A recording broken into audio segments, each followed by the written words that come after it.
Hello, everybody, and welcome back to your favorite podcast called Never Seen It. My name is Trent. I'm sitting here with my wife, Betsy. Hey, hi, hello there. We are back again for another installment of this here podcast where we are covering movies from the decades past.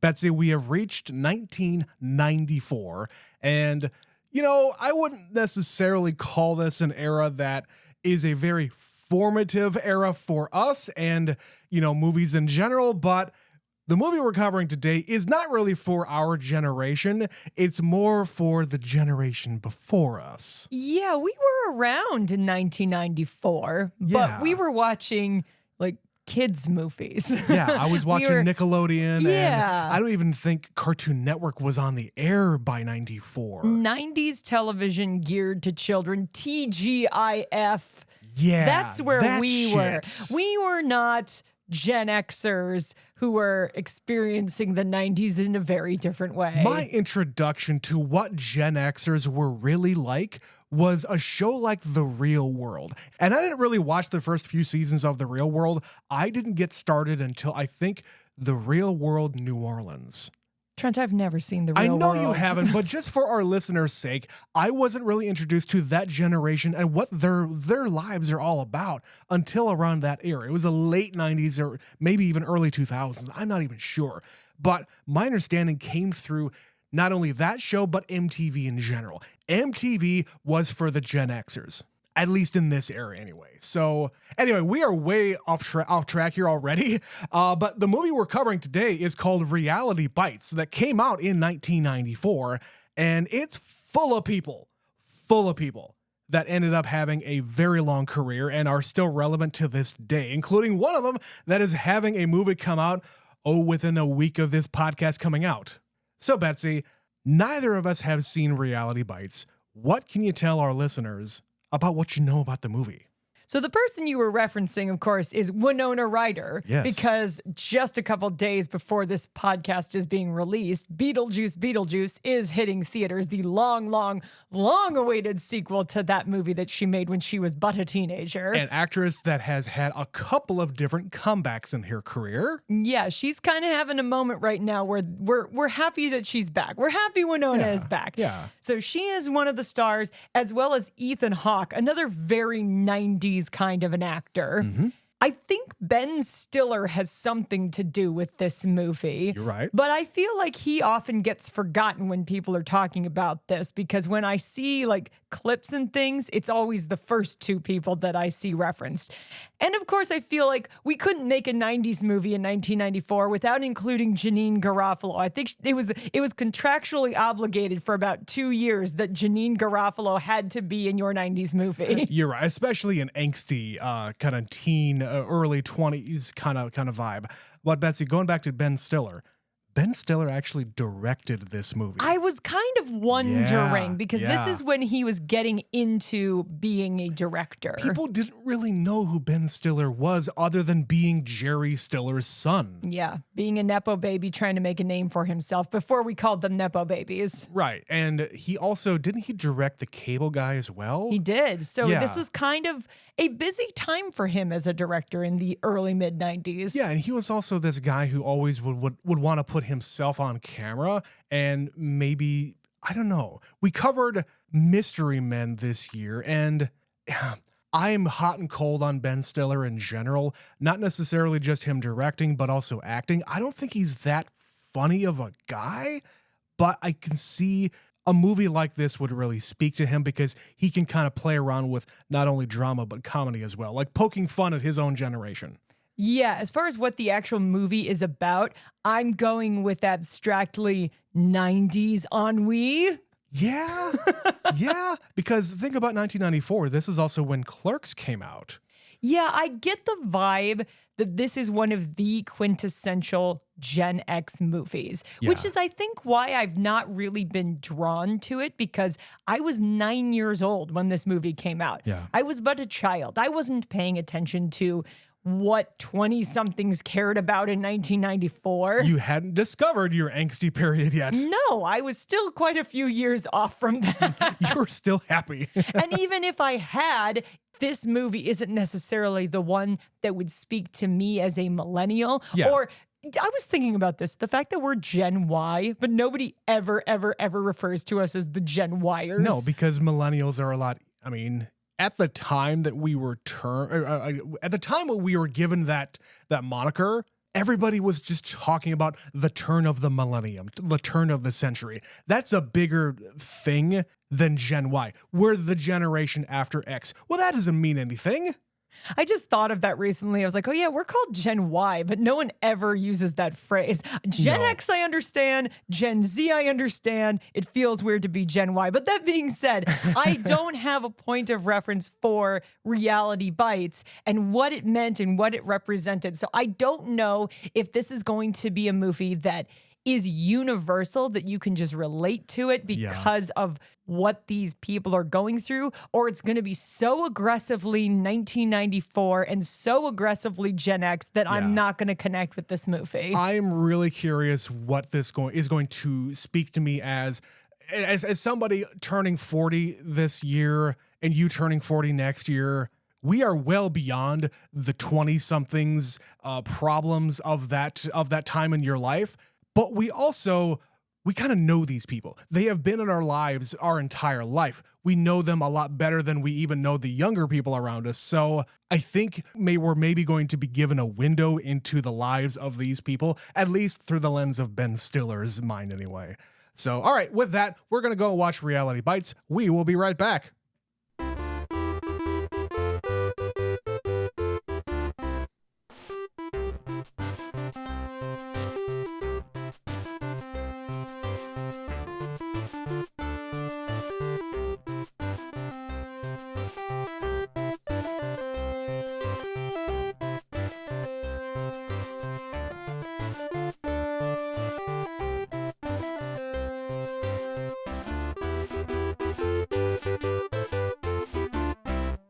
And we are back. Betsy, does life truly suck? I guess that depends on your perspective, Trent. Wow, so deep. So deep. What did you think of Reality Bites? So putting myself in the headspace of somebody who is in their early 20s in 1994, I can completely see why people would watch this and go like, oh my God, it's just like me and my friends. It's my life, it's my friends, it's my situation. Yeah, but sitting here as a 39-year-old in 2024, I'm like, oh, my life is so hard. I'm 22 and young and the whole world's ahead of me. Boo! So I didn't hate this movie, but I definitely at 39 have a harder time relating to this than I think I would have had I watched it when I was 22. I, throughout the entire thing, tried really, really hard to put myself into the shoes, like you said, of a 20-something-year-old, fresh out of college, living basically as a poor ass, having a few really close friends, having a history with these friends, and just trying to get through life. And I would say for the most part, I was successful in my efforts, but you're right. Sitting here as an almost 40-year-old person, I don't go through these struggles anymore. I don't have these existential crises every 5 minutes. I also don't have a touch point for this way of living. Like when I graduated college, I at no point out of college or in college or anything ever lived with a group of friends like this or You had didn't the, have roommates outside of a dorm room. Yeah, I had one roommate and they were assigned to me by my college. Right. And that is the only person I've ever lived with apart from a significant other. And you didn't really have like no job around this No. time either. No, I came home for the summers. I worked. I graduated and immediately my dad was like, hello, it's been 3 days. Do you have a job yet? Because that's who my parents are. They were very much like, no sitting around. Let's go. Got to get to work. That Midwest hardworking mentality. Yeah, you're not going to just graduate college and then coast and just consider your place in the world. No, you got to pay bills. And it's not like your folks like charged you rent or anything like that, but you had to start somewhere. You had to earn a living. You had to put money in the bank so that you can go out and get your own place. Yeah, and in this movie, like Winona Ryder's parents clearly, even though they're divorced, are supporting her financially in a number of ways. Like, Dad's gonna pay your gas bill for the first full year. And give you a car. Wow, your life is really hard. Your BMW that you drive around. Right. And that's I think the point is it's supposed to be ironic, as they say in this movie, where she is complaining about how she's so young and doesn't know what to do, but at the same time, you're being handed things by your parents, and yet it's not enough. It's not enough. And not really being appreciative of what you have. Yeah. As this person who, you have this roommate, you have a job, you have some career prospects, but because you aren't successful now. Immediately. Yeah. What did she say? I was supposed to be famous by 23. Not even famous. She said, I wanted to change the world. By 23. By 23. You have no perspective of the world and time at that point in your life, especially if you got right out of college. Because when you go to college and you finish those 4 years like you did, I didn't, when you get out, that's when your life really begins. It's not when you turn 18, because your life is basically on pause until you get out of college. Yeah. Welcome to the real world. Except you're just going to college. That's not the real world. No, it's really not. Welcome to life after that. I mean, Daddy's still paying a lot of your bills. College is basically a coddling industry for young adults who don't know how to actually live a life. You have your rent already taken care of. You don't have to pay the bills. You get a meal plan, so you don't have to pay for food. It's all on a student loan. It's all going to be paid for later. Put it off. Yeah. I'll deal with it some other time. Exactly. And you're not prepared for what real life is, which is why when I was in high school, I really appreciated one of the things that they offered seniors. It was a class called Senior Survival, which is exactly what it sounds like.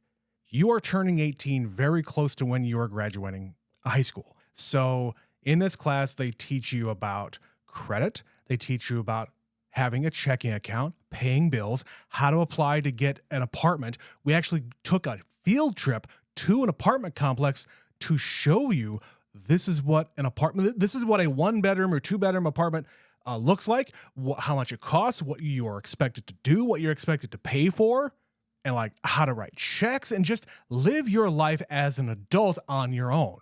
And, me being here as a almost 40-year-old person, I really appreciated that because, I knew a lot of that stuff, but I want that kind of understanding to permeate everybody, not just the people who were lucky enough to go to a class like this.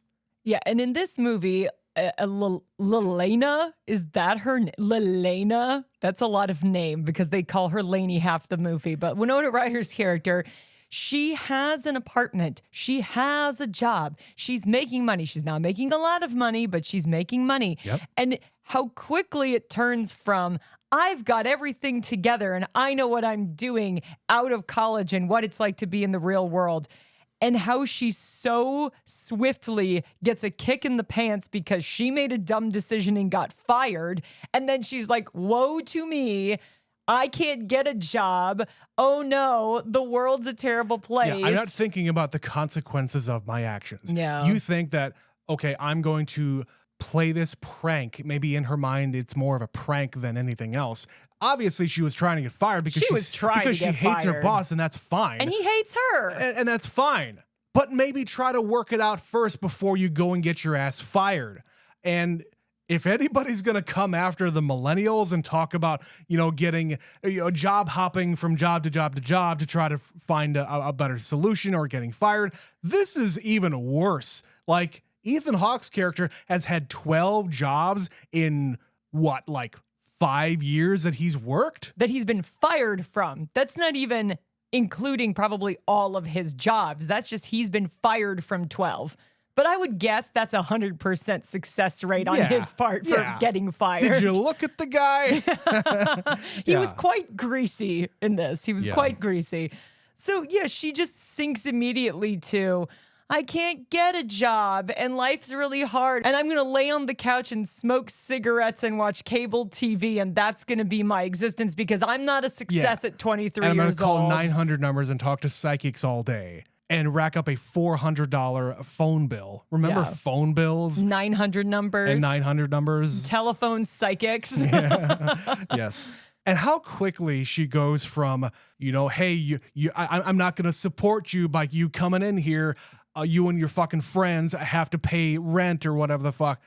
How quickly she goes from that to, I'm just a little girl. I don't know how to get a job. It's too hard. And meanwhile, she gives her friend shit for becoming manager of the Gap. Right. I'm sorry. She has a management position. She's making more money than you, and she's happy in her job. Right. She's actually really proud of the work she's doing. Right. Some people live for retail. Sure. And there's no shame in working a job like that. And having pride in the work that you do. Yeah. Yeah, for you to, again, lower yourself down to, I'm too good to work in retail. I'm too good to work at the mall. Fuck you. You know how many hundreds and thousands of people work in jobs like this and support this shit? I did it. You did it. Yeah, especially your friend who is now a 23-year-old manager. Like, that's a big fucking deal for her. And they're doing well. And She's they're doing proud of the well. fact that their numbers are up.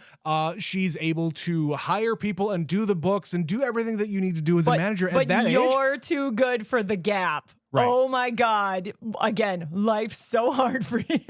Yeah. And don't misunderstand. I realize the irony of my almost 40-year-old cynicism of the young people complaining about how life is really, really hard. Right. I too was a young person once, and I just tried to figure out how to make it work. Yeah. And you and I both worked jobs we didn't really like, and we made some of the best friends of our lives from working crappy jobs. Absolutely. And I think, there comes a time where you have to kind of stop doing that. But to pay the bills when you are that age and you're just searching for something to pay the bills, yeah, I get that. You don't want to work at the Gap forever. That's understandable. But for a temporary job to earn some money while you go out and work at a part-time, this is a part-time job. So you'll have the time and still go out and do interviews with, not Andy Dick or not Keith David. And not David Spade. And not David Spade at Wiener Schnitzel. Yeah, Ben Stiller clearly called up all of his friends for this movie. Right. Remember the Ben Stiller show? I don't. Neither do I, but it was around this time. And I think it was like him and Andy Dick and Janine Garofalo. Yeah, it was also the time when Jon Stewart also had a show around the same time on MTV. Yeah, and he was also kind of involved with SNL, which is why he would have known David Spade. Right. The other person that she interviews with is Ben Stiller's mom. Right. So the gal who tells her define irony. Yeah. As the elevator doors are closing. But okay, again, all that to say, yes, that is the whiny nature. That is the 2020 vision of 2024 world. Looking at these people, looking at this movie. Again, that all being said, I do really like this movie. I don't know where you're landing on this, but this movie is exactly what I thought it was going to be. It is going to be a bunch of archetypes going through life, going through this phase in their life, and there's going to be some kind of a love story here. And there are some messages that I did take away from this. Maybe the most important one is friendships, because when you get into your 20s and 30s and eventually 40s, you start to lose a lot of your friendships, especially your longer term friendships. And it is very important that you hang on to those as much as you can, as long as they're healthy relationships. Now, people move on, people evolve, people change, but at its core, your friend group is all you really got. You chose these people and they chose you. Yeah, strangely enough, we're recording this right after we just took a trip with all of my friends who I would have made at the time I was the age of these people. Exactly. Through the power of podcasting, we literally just got back from vacation. Time travel. Yes. But yeah, I totally get that. And everybody is at a different place with what they want to do and who they want to be. And watching all my friends go from, hey, remember when I watched you drunk crawling on the floor some Friday night, to now you have like a really cool, prestigious job. Totally. It's an interesting evolution, but trying really hard to put myself back in this mindset, is where I really am. I'm trying to approach the movie from that place because I found the movie a little bit disconnected because it's just sort of these vignettes. So I guess you could say they did it well. It's just here's a scene of something they're going through as 20-somethings and they're fresh out of college. Here's a scene of something they're going through. And then we're also throwing in elements of the 90s stuff that everybody was going through in the early 90s and mid 90s. And for me, it feels so much at moments like a you really had to be there kind of a mindset for it to really hit you. There's some stuff here that really dates the movie. Yeah, it's not a bad movie. I just felt like I needed a little bit more cohesion for me to get invested. Like the whole subplot of she's kind of in love with Ethan Hawke and he's kind of in love with her. Yeah, there's been this unspoken thing for probably years. And off and on. And yeah, they've and never... they don't want to make it awkward and try something and then have the friendship fall apart. And again, that comes back to my original point here. But those things are important. But it happens kind of quickly when it finally happens. You're right. And then the movie's basically over. Like the dramatic shift, like we're going to go on this ride. I could follow it if it had been more pervasive through the whole movie. And maybe it was, and I'm just, It was. I don't think that they really pulled off the love triangle thing very well because the Ben Stiller character is kind of a nothing character. There is something to him, though, which I want to get to later. He's a little bit more underdeveloped. We spend so much time with Troy and his whole thing. And he's, a philosophy bum, basically. Kinda. Who smokes a lot of weed. And he's got delusions he's going to be in this great band going around philosophizing in the United States of America in 1994. Like he's living like it's 1960 something, but it's 1994. And the shift, like he doesn't do anything until she starts dating what he calls a yuppie. Sure. And it's the biggest insult to him. Oh, you're like selling out in your dating life because you want to date a guy with actual means, an adult. She wants to date an adult. And that's like the cardinal sin of being 22. Right. And I guess we can get into Ben Stiller now. Like his character is one of these guys that could have been the Troy. He could have been... he said, I wanted to study the stars. I want to be a stargazer. But it didn't work out because he didn't know the math. So he dropped out of college and he ended up getting a job early. And he was lucky. He was able to go up in whatever this field was and become a guy that wears a suit every day, which is exactly the person that Troy resents. Like you're working for the man and he's basically working for an MTV imitator. I think they say it's MTV, but edgier or whatever the fuck. In your face, TV. Right. I felt like I was watching Daria Sad, Sick Sad World, whatever that is. Kinda. So at some point, the Ben Stiller character could have been this guy, but because he didn't go down the normal path and he was able to be successful, then that, again, is something to be resented. And I don't think, me being me right now, I don't think that's anything to be ashamed of because Ben Stiller said it himself. Man, I wish I could have been Troy. I wish I could have gone down that path and actually been able to do something with my life that isn't wearing a suit every day. Yeah, make my music and think my thoughts and smoke some weed. Do you think that I really wanted... Do you think that I've really wanted to spend the last almost 14 years of my life working for a corporate job? Hell no. I want to do this for a fucking living. What I'm doing right now. But I'm a realist. I understand that I need to go and pay the bills and put money into a 401k and make investments and buy a house and the things that you are told to do. And that's kind of the viewpoint of this whole movie, though, because Michael is trying to help her find success, but he's a guy in a corporate suit who works at a network that is trying to be in touch with the youth of America. There is some irony in the fact that the network he works for is supposed to be super edgy, but they're all a bunch of corporate yuppies. Yes. And when she is given an opportunity for him to present her documentary style works, and it's all like punched up real world MTV style. Yeah. And she's just like, this is a betrayal of all of my ideals. But that's the thing. That's what sells. You're not going to sell your artsy-fartsy documentary about your fucking friends. No, I think the thing is that mentality in the early 90s of your parents are the boomers. Yep. And you had the white picket fence America where everything was so great. And not all of these parents were hippies. Like they skipped the hippie generation because your parents are a little older than that. And now you think, capitalism, fuck that. I'm an artist. I'm so cool. When in fact, guess what, guys? Someone needs to be a capitalist. That's how you survive in the United States of America. That is the second point that I wanted to make about this movie. But before I get into that, I'm going to take a break for a word from our sponsor. We'll be right back. Patreon.com/neverseenapod. Patreon.com/neverseenapod. Patreon.com/neverseenapod. Hi, we're Betsy and Trent, the incredibly beautiful and talented hosts of Never Seen It with Betsy and Trent. Due to a factory error, we are now overstocked on podcasts, and we are passing this deal on to you. For the low, low price of $5 a month, you can get Never Seen It Movie Club, Real Love, Box Set, The Wayback Machine, and so much more. So come on down to Patreon.com/neverseenapod and claim these amazing deals today. Betsy, my second point is, if there is a villain in this movie, it is the boomers. Okay, elaborate. It starts off right away with Winona Ryder doing her valedictorian speech saying, we were handed this world that the boomers have fucking destroyed with whatever their version of capitalism is.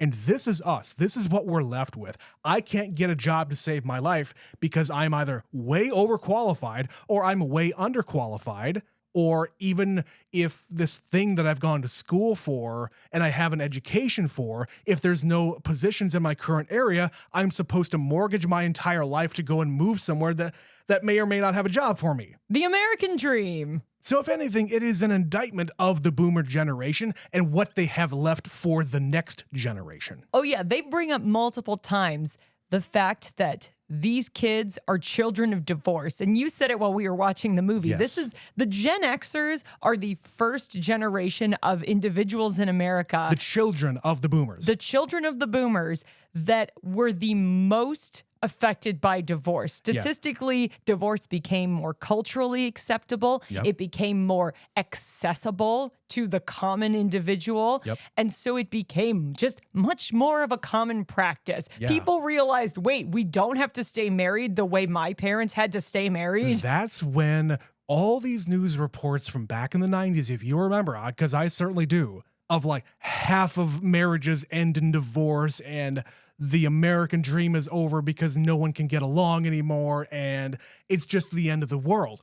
Well, yes and no, because you were expected as a young person. You were expected, you were told, you were taught that you need to find a husband / find a wife, buy the house with a white picket fence, have 2.5 children, and live happily ever after.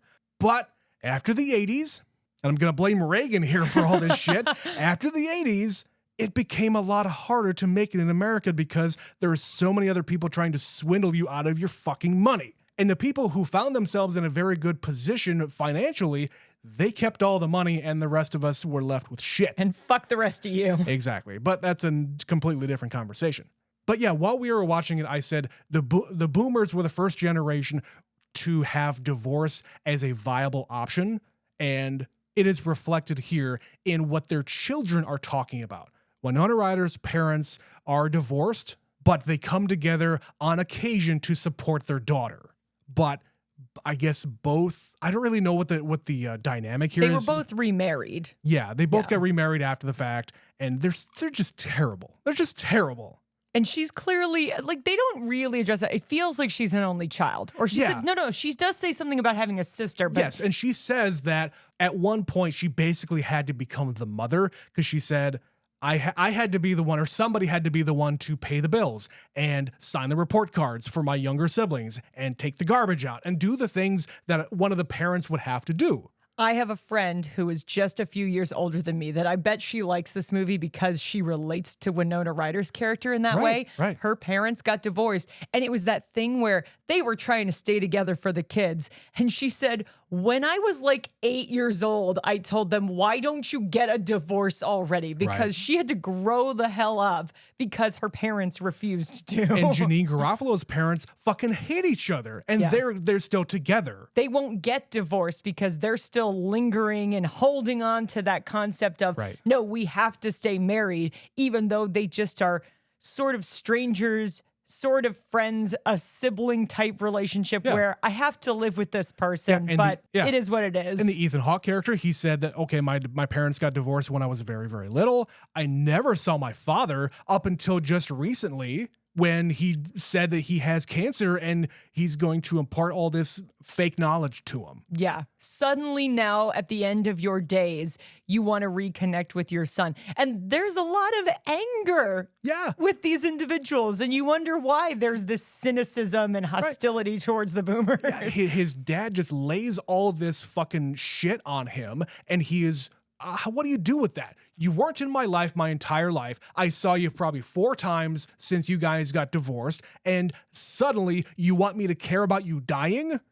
That's a lot to put on somebody who's going through a lot themselves. But at the same time, it's not like he's devoid of feeling. At the end of the movie, he gets a phone call. He flies back to Chicago Yeah. because his dad dies. Yeah, he's not a piece of shit. No, it puts some things in perspective for Ethan Hawke's character, where he comes back and he's like, I'm really fucked up because my parents and the world and myself, and I am what I am, but also I love you. And can we try to figure this out? Yeah, you are the only person that I've actually slept with that I actually loved. And we see him kind of here and there sleeping around with people and just having another girl and another girl and another girl. One of them being, by the way, Renee Zellweger. In a non-speaking role, very first scene of the movie. This is her first movie. What? Yeah. If you weren't paying attention, you could easily miss the fact that that's Renee Zellweger. Indeed, but that's not the point. He is one of these people that has no anchor. The only anchor that he has is this friend group. And Winona Ryder being the person that understands him the most. Well, and she even refers to him as the same thing when they kind of start They're fighting. best friends, They're yeah. best friends, and she feels lost and rudderless. And yeah, so they have this connection. Mm-hmm. But at the same time, they aren't just being like grown-ups about the whole thing. They're No, because they still, can't. They're still kids trying to figure out the adult world, as it were. Yeah. And there's other stuff in this movie, too, they're trying to navigate. Like I touched on, it's the early 90s. We get a lot of cable TV, and everybody is smoking everywhere my in God. this movie. There's so many cigarettes. Yeah, tell me it's a 90s movie without telling me it's a 90s movie. Right. Look at all the smoking. And cable TV and 900 numbers, and the AIDS epidemic. Yes. Which they don't linger on for a large part of the movie, but they do bring it up. Like there is a free testing clinic because we have gotten so far into the AIDS epidemic that they just offer it to people in Texas. Like you can just go get tested. And they show Janine Garofalo is somewhat a promiscuous person. She's keeping track of the number of people she has slept with. Yeah, she has a sex journal. And she sort of assumes she's sick, even though she has no reason to believe it. Again, it's that weird, like, what am I doing with my life? Nothing has any meaning, and I'm trying to find meaning, and I'm gonna find some way to fuck this up for myself. Well, and this is also another type of person that, okay, it happened to somebody else. A friend of mine outside of this group got diagnosed with HIV, and ooh, whoops, I also have been unsafe. Maybe I'm going to put this on myself. I'm going to make it about me. yeah. And in the end, everything's fine, but there's still this overhanging thing that you can't just be who you want to be. You can't just fuck around and have it be okay at all times. Yeah. And this is the person whose parents don't have sex. Yeah. So she is the exact opposite of them. Like she doesn't want the life they have. So for her, it's sleep with as many people as possible. And the last person of this friend group we haven't really talked about, Steve Zahn is also here. Yes, and he is gay. Yeah. He's coming out to his mom. And they have that little vignette of he is practicing coming out to his mom, and Janine Garofalo is playing the position of his mother. Right. and doing a Minnesota accent. Because I don't know if you know this, but both Steve Zahn and Winona Ryder are from Minnesota. Yeah, I thought that was a nice touch. And of course, she's just like, oh, God, is there some kind of support group for people like me? Right. That's right. It's called P-Flag. Is that still a thing? I would I don't assume know. it is. But in the Or at least 90s, one form of it or another. in the 90s, it was so much more like there's really only a couple of groups on Yeah. a national level that you could participate in for that. Now it's so much easier to just be like, there's tons of people you can talk to if you are adjusting to this announcement in your family. Right. But really, I mean, I wish they would have spent more time with the Steve Zahn character and gotten more out of him. But at the same time, he's just a friend. He's just another guy. But the things that he is struggling with here is, yes, I need to do this for myself, but also for my mother. He doesn't say anything about a father or anything like that. I need to do this in order for me to move on and start my life. Yeah. And until that happens, I'm just going to be idling here, not really doing anything and not trying to meet anybody. He says that he's celibate, so he's not even trying to hook up with other men. Yeah, he basically needs to accept himself fully before he can go out into the world. Yeah. So there are definitely some progressive things from 1994 that are being addressed in this movie. And I think that because it's like little pieces of here is a scene of something we're going through, and here's a scene of something we're going through.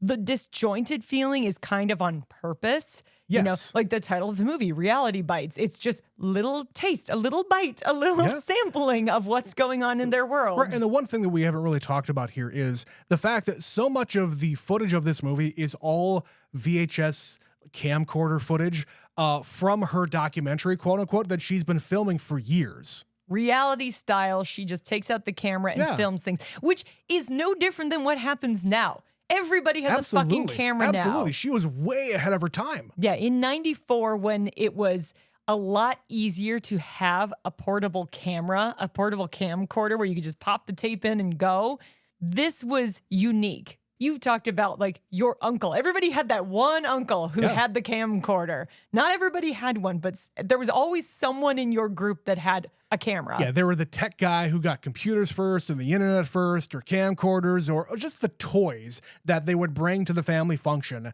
And they were just that guy. Yeah. In this case, Winona Ryder wants to be some kind of documentarian, and she's starting to get her foot in the door by working on this local morning show. She's working in the right places. Like she has a job with a company that is in television, and then she's dating a guy who is in television. So it's not like she's taking the wrong roads. It's just that she wants more creative control, but I don't know if she knows what she wants this to be. We never get to see her version of this, except for the unedited little snippets throughout the movie that are presented to us. Yeah, she doesn't really lay out what she wanted it to be, but she knows that she doesn't want this fake MTV version of it, which is kind of what the real world is. We mentioned it in the intro. And I am kind of surprised, based on what I said in the intro here, that they did go down that road. They turned it into this weird real world competitor.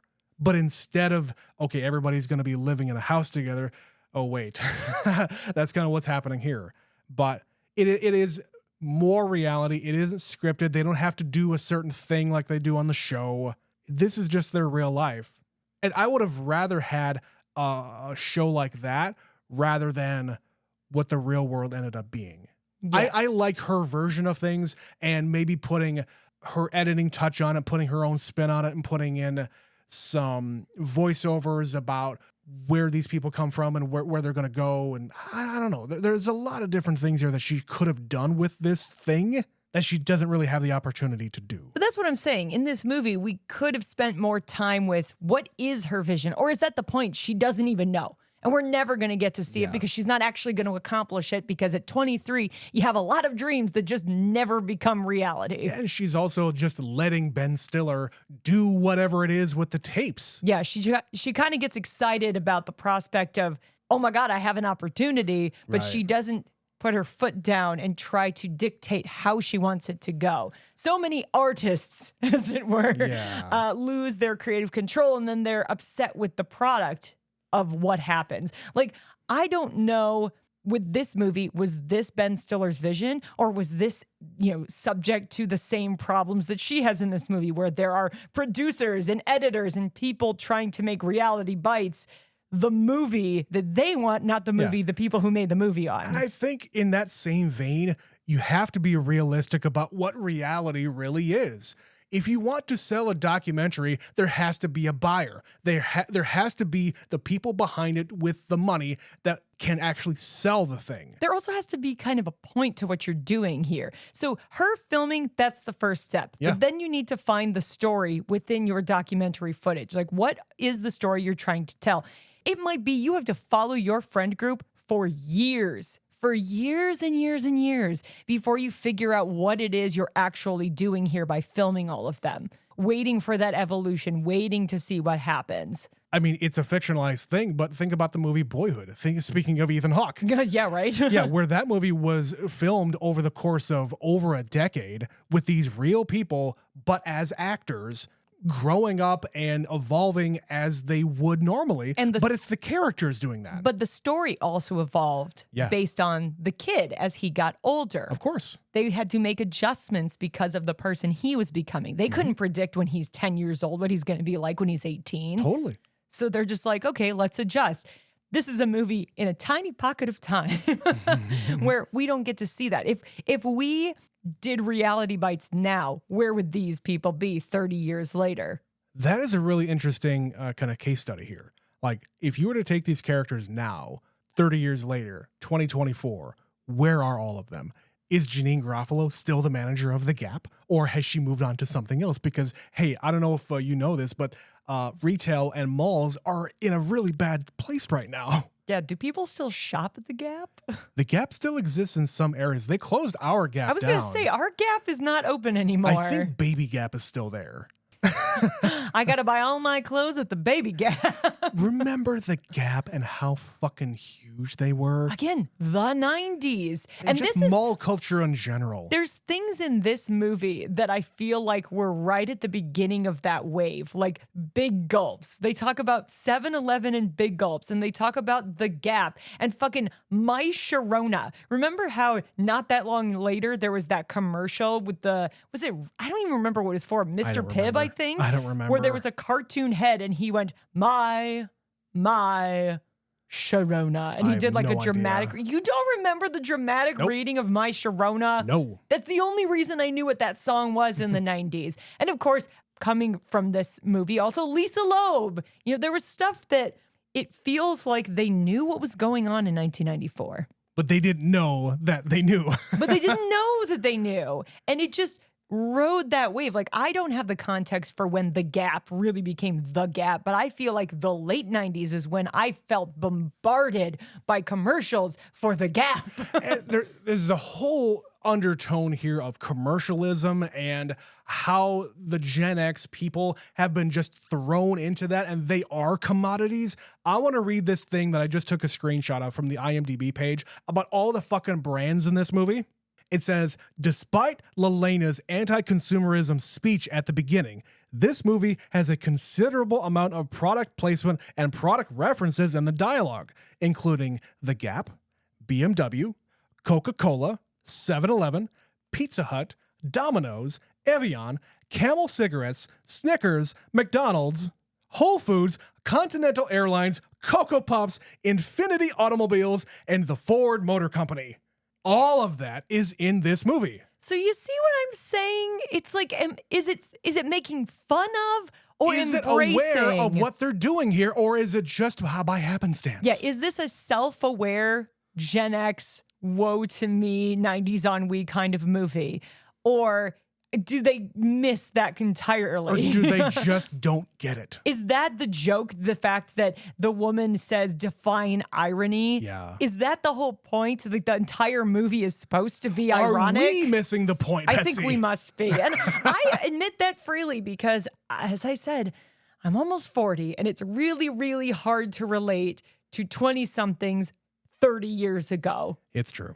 Well, as much as I would love to be just angsty in the 90s with you, Betsy, I think we need to move on. So if you would like to tell us what you thought of Reality Bites, we would love it if you were to send us an email to neverseenitpod@gmail.com because we haven't gotten any emails for a while. So we're highly encouraging everybody out there. Let us know what you think of this decade series. I know somebody out there has at least seen Mary Poppins. Yeah. So send me your email. I want to read it. Trent can also hear it, but it's for me. It's of mainly Betsy. for Betsy.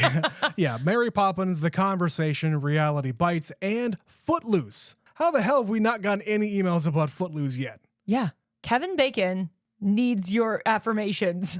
Sure, because he listens to this podcast He does. every week. Listen, if I tell everybody that he listens and they believe it, is that wrong to lie to the listeners? It is very wrong, Betsy. Damn You shouldn't it. do that.